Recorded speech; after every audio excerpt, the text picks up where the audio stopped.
É um prazer imenso estar aqui e agradeço a organização do seminário que me convidou para estar aqui, porque eu tenho certeza que muitos municípios aqui têm ótimas experiências em tecnologias.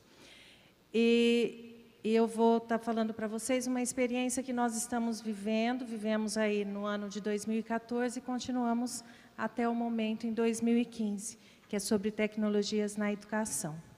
Deixa eu pegar aqui, professor. Obrigada.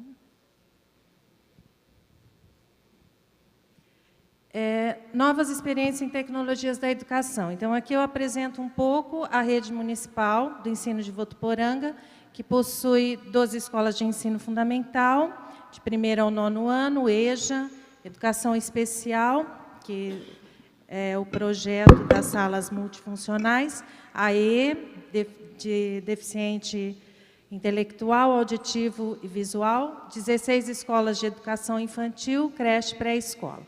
Número de alunos atendidos no momento, de 1º ao 5º ano, 3.447, ensino fundamental de 6º ao 9º ano, 68 alunos, nós temos apenas uma escola do 6º ao 9º ano, num distrito próximo a Votuporanga. A educação infantil, creche, 1.531 alunos, educação infantil pré-escola, 1.589, educação especial, 42 alunos, e educação de jovens e adultos, 1ª a 4ª série, 35 alunos.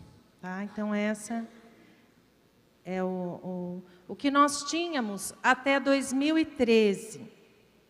Nós tínhamos laboratório de informática em todas as salas do ensino fundamental, o programa UCA, que é um computador por aluno, que é do governo federal também, em uma escola de ensino fundamental, aliás, é um ótimo programa que deveria continuar e até colocar para os demais municípios também.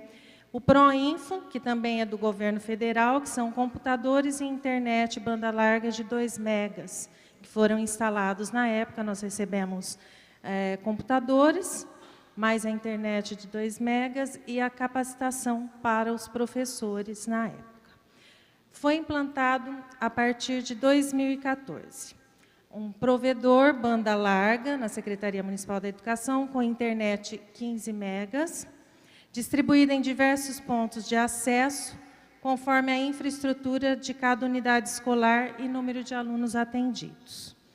Cada escola possui uma antena de internet, instaladas 3 torres de acesso à internet para atendimento territorial das escolas, que algumas não têm muito acesso, são mais distantes, e, portanto, hoje as nossas escolas possuem cerca de 4 a 8 megas, dependendo do número de alunos e da infraestrutura de cada escola, quantidade de salas de aula.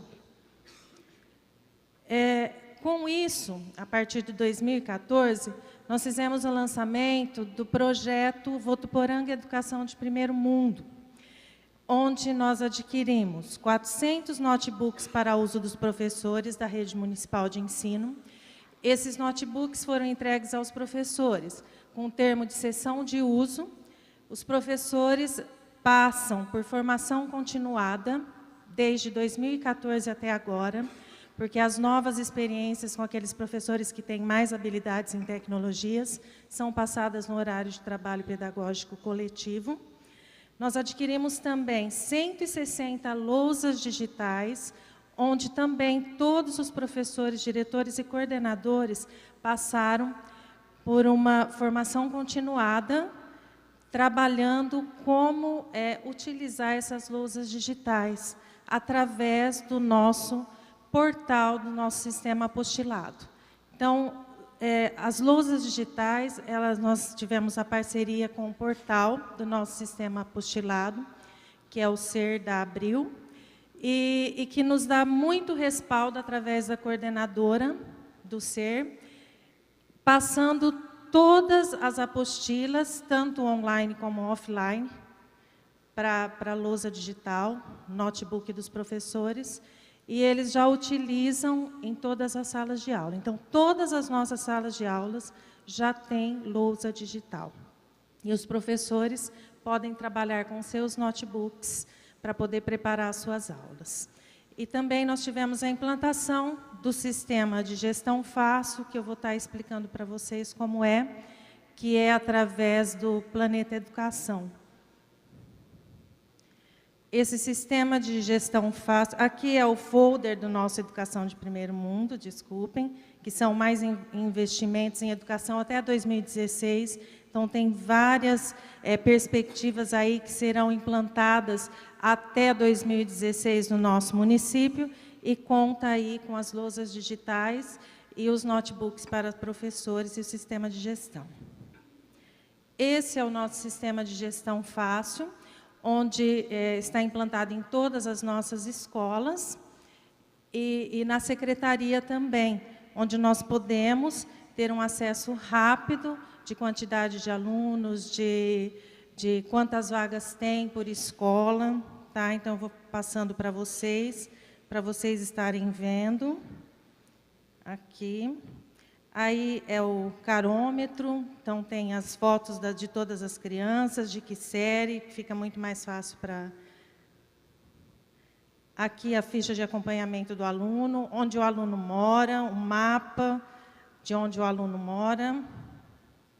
Aqui são a frequência dos alunos, mais o conteúdo programático, que são os professores que já podem, em tempo hábil, já fazerem as chamadas, para nós também termos, em tempo hábil, a frequência dos alunos naquele dia, e mais os conteúdos das aulas que serão dados.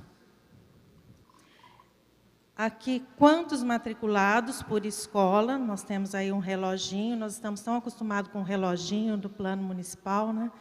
Então, aí nós temos um reloginho também, vendo as transferências, quantos remanejados, evadidos. Esse é o painel do gestor educacional, que é visto pela Secretaria da Educação e também pelo prefeito. Então, o prefeito também, em tempo hábil, ele sabe o que está acontecendo em cada escola, em termos de frequência, em termos de conteúdos programáticos passados, além das vagas e transferências. Aqui as vagas disponíveis, qual escola, que são todas as escolas de ensino fundamental, algumas até com déficit. Aqui alguma coisa sobre cada escola, então o IDEB, mais uma foto da escola, os reloginhos também, colocando a quantidade de alunos. O mapa da rede, então aí localizamos no mapa todas as escolas do município, seus endereços, o IDEB da escola, então isso os pais têm acesso, tá? Não só também a secretaria ou cada escola, mas os pais também têm acesso. E aqui o suporte para a nossa equipe, que foi a sensibilização, nós tivemos várias sensibilizações, começando lá pelos gestores e coordenadores, depois professores, alunos, treinamento, suporte local, suporte por 0800, visitas de acompanhamento. E aqui nós temos um vídeo que fala sobre as lousas digitais que vocês podem estar vendo. Olhos atentos dos alunos e nas mãos da professora, ao invés do giz, um pincel que percorre a tela sensível ao toque de uma lousa digital. No antigo quadro negro, somente cartazes, afixados com informações pertinentes à rotina escolar. O cenário das salas de aula das escolas da Prefeitura de Votuporanga mudou bastante no último ano, com a implantação de novas ferramentas que aliam a tecnologia ao processo de ensino-aprendizagem. Na educação infantil, alunos com idade entre 3 e 5 anos já aprendem a reconhecer a letra inicial do nome, junto com uma fotografia capturada por qualquer câmera fotográfica e descarregada no notebook do professor, que depois vai para a grande e colorida tela da lousa digital. Isso acontece na turma do Pré-1 do CEMEI Professora Maria Aparecida Barbosa Terruel, no bairro Santa Amélia. Os alunos até brincam de adivinhar onde estão os nomes dos colegas junto com as fotografias. É um recurso riquíssimo, assim, há muitas possibilidades com ele, a gente pode elaborar diversas atividades, essa só foi uma delas, além dos jogos que distraem e de certa forma eles aprendem. Então eu apoio totalmente, eu gosto, eu uso sempre, todo dia, né, de forma equilibrada, para eles não ficarem também o tempo todo ligados à lousa, porque tem outras atividades que a gente realiza durante o dia, mas eu acho excelente. Segundo a diretora, fica por conta da criatividade de cada professor preparar a aula cada vez mais criativa e fazer bom uso das ferramentas. As crianças já trazem de casa já um conhecimento, né, desse universo tecnológico.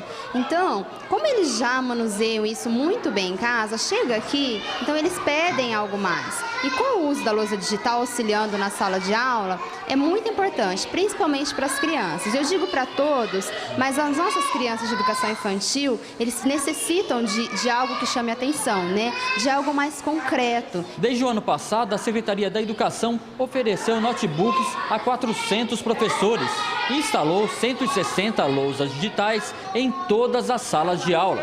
Os equipamentos fazem com que os alunos se desprendam do mundo físico para o mundo digital e facilitam na assimilação do conhecimento. Com a implantação das lousas digitais nas salas de aula, nós podemos verificar o interesse maior dos alunos em vir para a escola, principalmente isso que era um dos objetivos, essa frequência.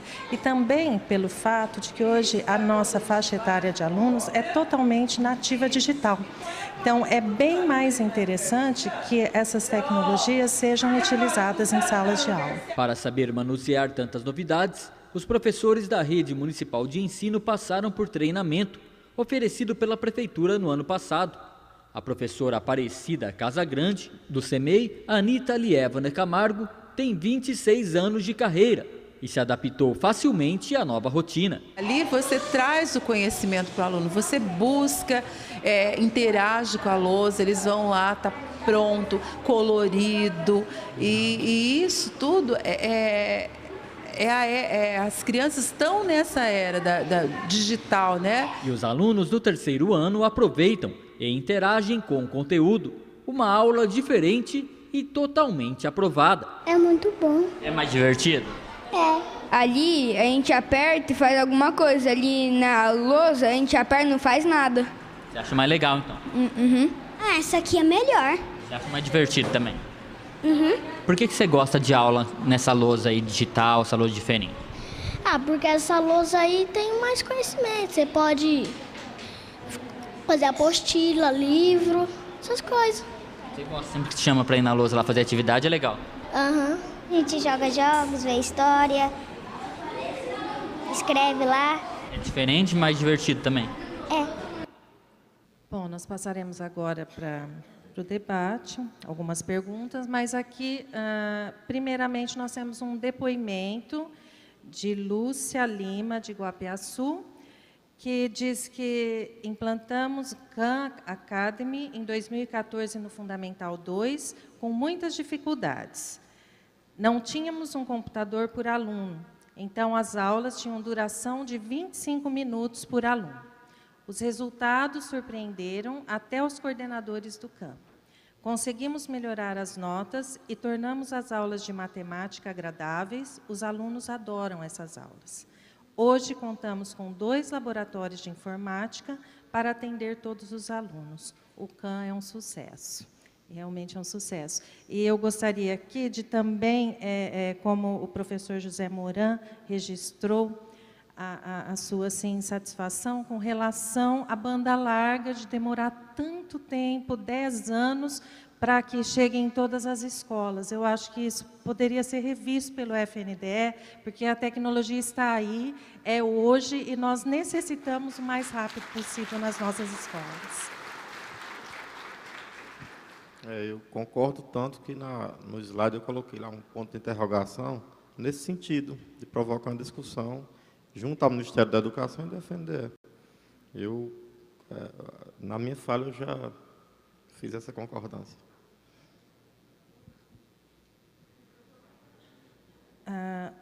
É para o Edilvan a pergunta, de Fátima Bolini, de Campo Limpo, Paulista.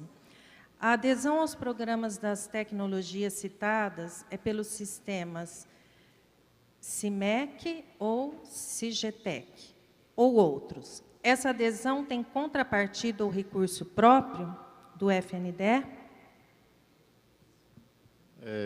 Eu vou até antecipar um tema do período da tarde. O FNDE, ele está com um escritório nas Undimes. Em que consiste esse escritório? O FNDE sempre esteve presente com um stand.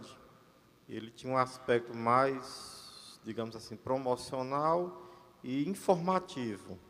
E nós estamos agora dando um foco mais resolutivo. São gerentes, inclusive, tem gerentes da FNDE que ficam durante as Undimes, já tivemos em 4 Undimes, e é exatamente para tirar esse tipo de dúvida, né? A pessoa vai lá, tira inconsistência, eles protocolam documentos, liberam senhas de acesso. Então, a ideia é que o FNDE rode esse Brasil inteiro de forma aí para resolver problema no local da Undime. Ontem a equipe ficou até 8h30 da noite aqui e vai para os outros estados. Essas é um tema da tarde, não vou me adiantar, é a questão do PA, né? O PA, o Plano de Ações Articuladas, ele acontece de 4 em 4 anos, esse é o ano do PA. Então, essa solicitação é através do PA, e eu vou falar um pouco mais no período da tarde. Bom, pergunta da Neir, de Taubaté, para mim, que pergunta sobre o sistema Gestão Fácil, é próprio de Votuporanga ou pode ser disponibilizado para outros municípios? Como foi criado? O sistema de Gestão Fácil ele foi criado para Votuporanga, porém, nós fizemos a aquisição, tá? E todos podem fazer a aquisição através do Planeta Educação.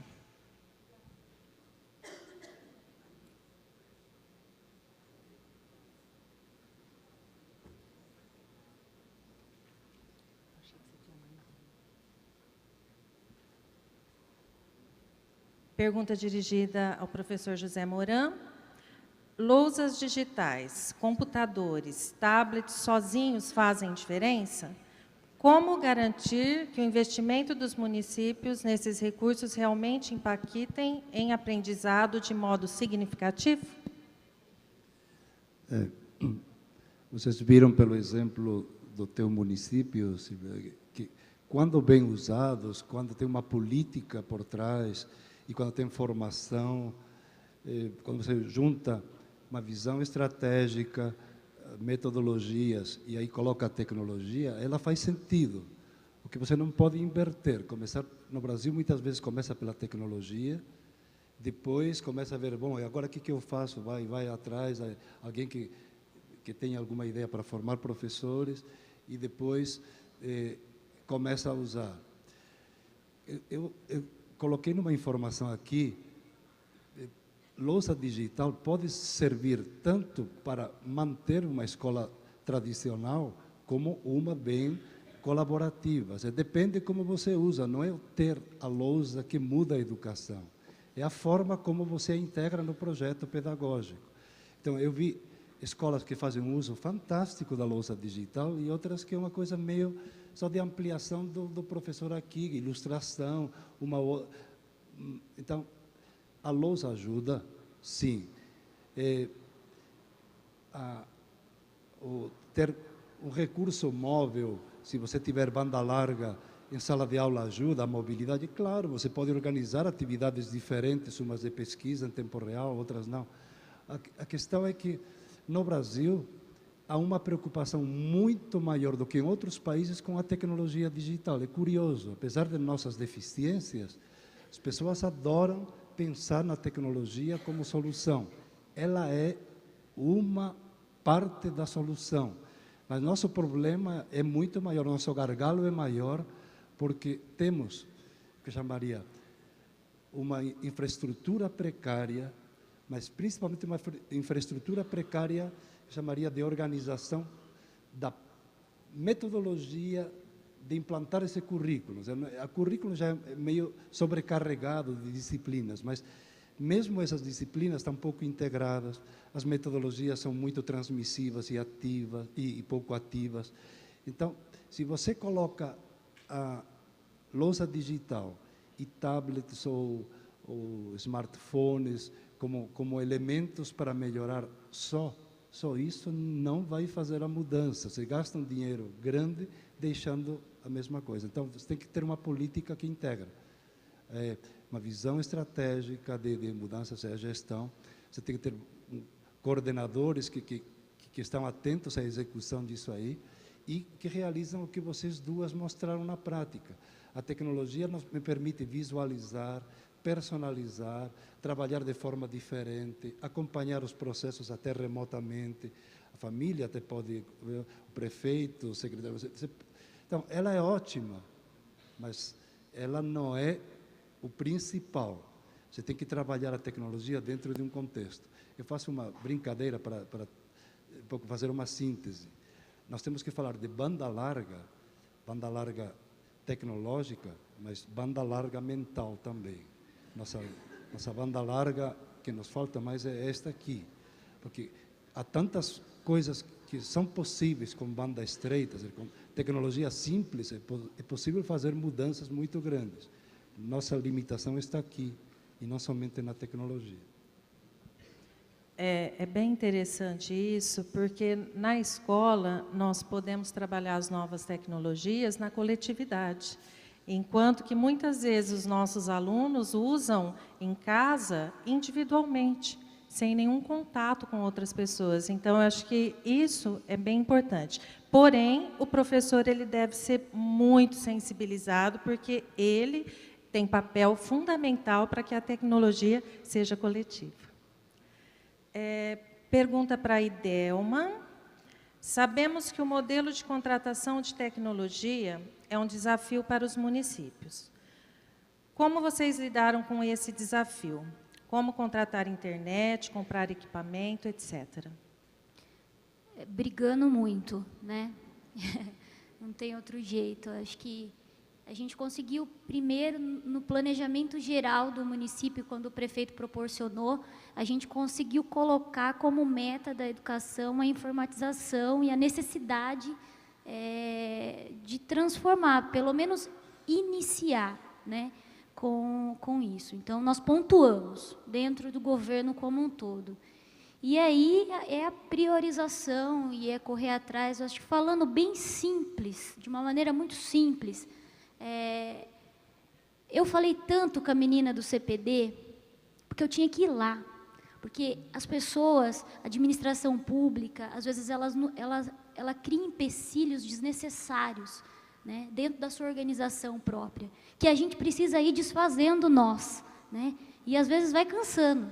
Então, além do investimento público, além do dinheiro, que a gente contratou uma internet, enfim, porque a gente não tinha, e nós temos essa internet de banda larga de 8 mega em 3 escolas, não é uma realidade, infelizmente, fiquei com inveja do nosso município todo, mas foi assim, colocando como prioridade, buscando, contratando, desfazendo nós, e indo no laboratório. Então, toda uma equipe precisa estar envolvida.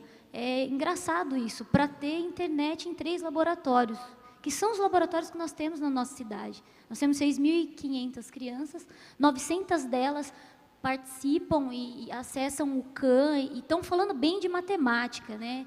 Incrível, a gente vê uma criança dizendo que é prazeroso estudar matemática. E, se me permite, se eu não vou estar sendo preconceituosa, uma criança atípica.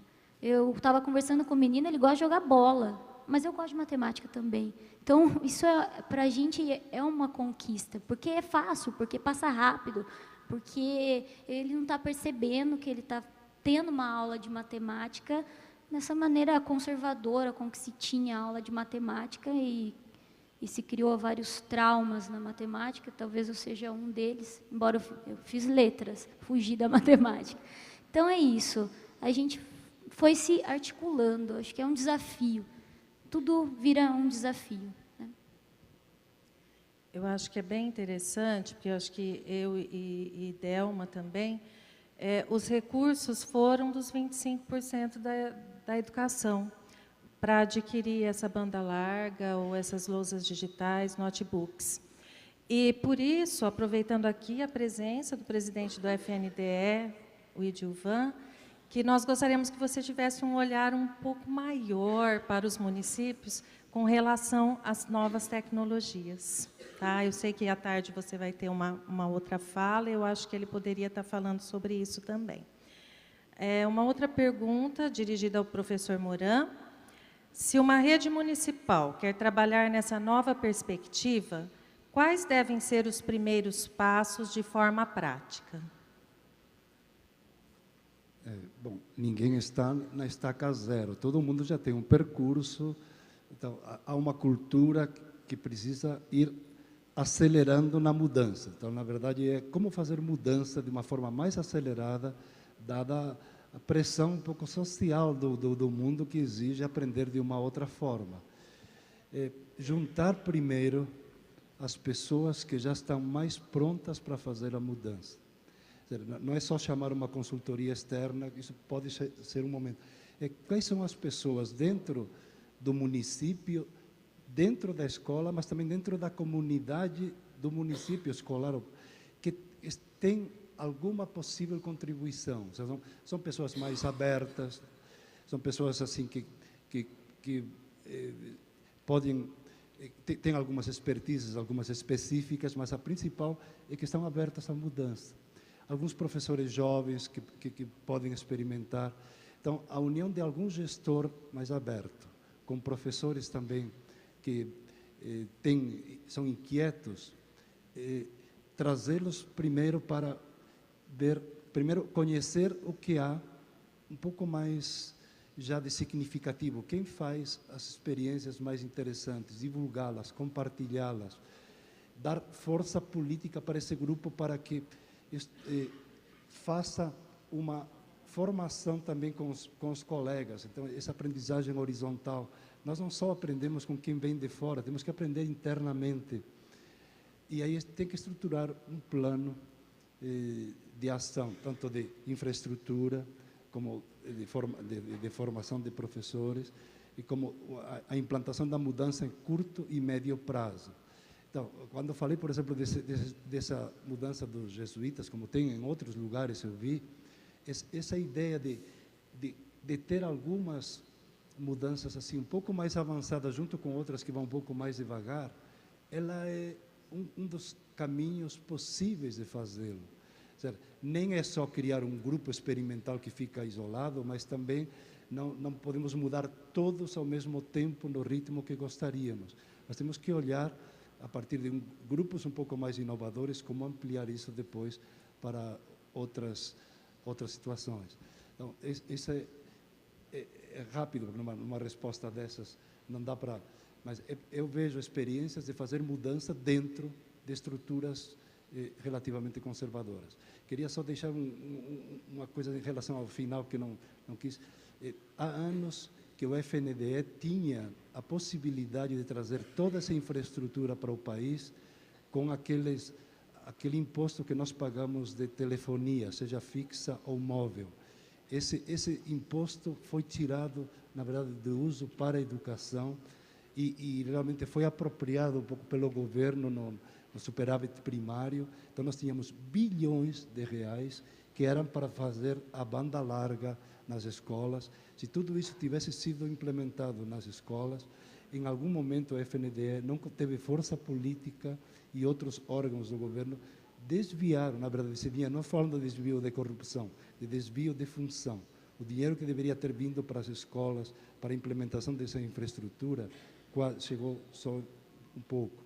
E isso nos prejudica tremendamente do ponto de vista de rapidez em termos desses resultados. Nós teríamos que estar hoje já todo mundo, no mínimo, com banda larga e mobilidade nas salas de aula. Não é só em 2 laboratórios, que para muitas escolas isso já é muito. Okay? Não sei se eu...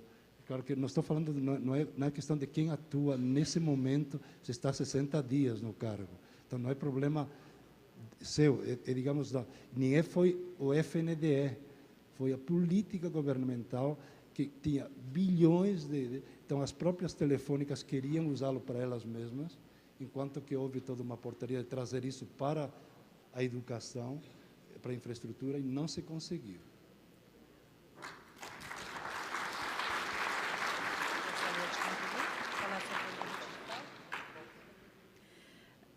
O Edilvan gostaria de contribuir ainda nessa pergunta? Não, é uma informação adicional aí que eu não falei na minha apresentação, que está nesse contexto. É a questão do conteúdo do livro, né? O livro didático. O Programa Nacional do Livro Didático, esse é o maior programa do mundo, né? Ele entrega livro nas 150 mil escolas do país, e esse ano nós entregamos dia 6 de fevereiro. A meta é que a gente entregue em dezembro, no próximo ano, aliás, em 2015. Só que as editoras já passaram para o FNDE todo o conteúdo de forma digital. E o FNDE agora vai fazer uma chamada pública para ver a forma que o aluno vai acessar esse conteúdo. Se a gente quisesse escolher uma alternativa, mas isso aí fere aí os princípios da legalidade. Então, vamos abrir uma chamada pública, as empresas interessadas vão se inscrever e nós vamos disponibilizar esse conteúdo digital que eu entendo que ajuda nesse processo aí de interação e de aprendizagem do aluno. Essa informação. Pergunta dirigida a Idelma. Como foi ou tem sido o trabalho de acompanhamento dos professores do Khan Academy? Bom, a gente, ao reconhecer os laboratórios, a gente foi uma primeira ação da secretaria, foi identificar qual professor já tinha um conhecimento prévio em relação à informática, conhecia, era familiarizado com isso. Nós pegamos esse professor e botamos para ser um coordenador pedagógico do laboratório de informática, porque esse laboratório, se ele, como o professor falava, se a gente não linkar a toda a escola, se a gente não transformar o laboratório de informática, aquilo que se aprende, em algo maior, ele vai ser um espaço de joguinhos, né? Então, essa foi a saída que a gente teve num primeiro momento, fazer com que esse professor, como professor da sala de aula, e nós temos especialistas lá, a gente tem aula de filosofia, inglês, enfim, todos participassem na hora pedagógica, na hora coletiva de estudo e nos HEs, de dar conta de transformar o laboratório de informática numa ferramenta da escola, né? Não só de um ou de outro. Então, esse linear do planejamento escolar, ele precisa passar por várias construções, e o laboratório é mais uma, né? Então, o professor acompanha o aluno, mas tem alguém lá que não só cuida do computador, para ver se ele quebrou ou se a criança não conseguiu ligar, mas para ver o conteúdo pedagógico que está sendo trabalhado, que está sendo linkado com a aula de filosofia também, com a aula de português, com a aula de ciências.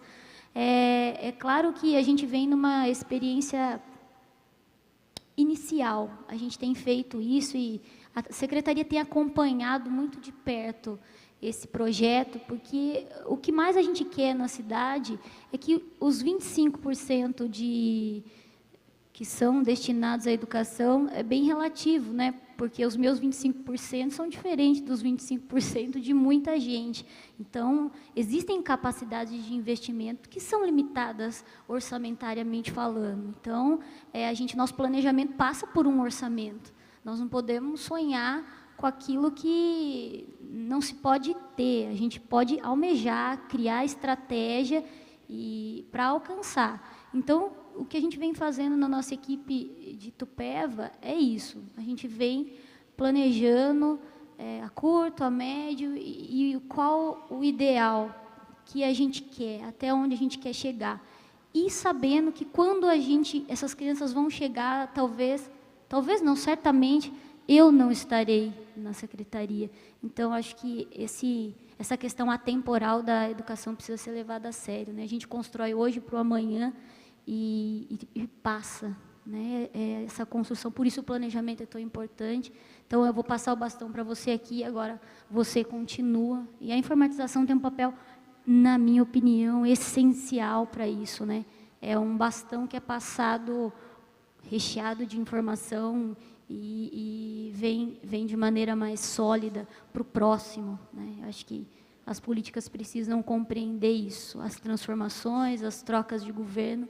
Na educação, isso precisa ser mantido, o trabalho precisa ser norteado. Por isso, eu parabenizo a construção do Plano Nacional de Educação. Isso é um grande avanço no nosso país. Eu acho que eu só tenho a dizer, acho que existem críticas, mas existem avanços, grandes avanços. A construção, a exigência da construção do Plano Municipal de Educação é um grande norteador para nós, dirigentes. A gente precisa construir coletivamente, saber para onde a gente vai, para a gente poder ir, né? Então, é isso.